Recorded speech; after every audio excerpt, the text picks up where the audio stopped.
زملكاويه فرحانين قوي قوي قوي، وهاتك يا غنى ورقص عشان كسبوا مودرن 2-1. راضي بقليله، الغلبان دايما راضي بقليله، تكفيه لقمه وبيشوفها وليمه.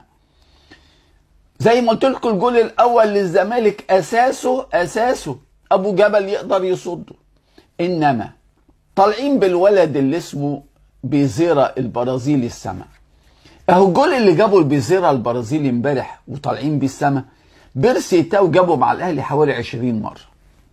20 مره بيرسي تاو كان يدخل ويقص ويعمل، وجاب ده مره جاب في المصري جونين بالطريقه دي، جونين مش جول واحد، جونين، وكسبنا المصري 4-0. يوميها بتوع مودرن ما خدوش درس من الكارثه بتاعه جنش اللي طردوه بعد ما اعلنوا ان هو كان بيفوت للزمالك.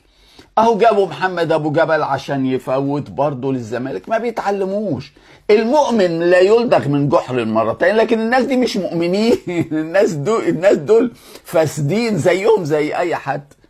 فبالتالي حطوا ابو جبل امبارح حارس، ضرب فريقه في مقتل وضرب زملائه في مقتل، وبهدف تاني خرم من بين رجليه.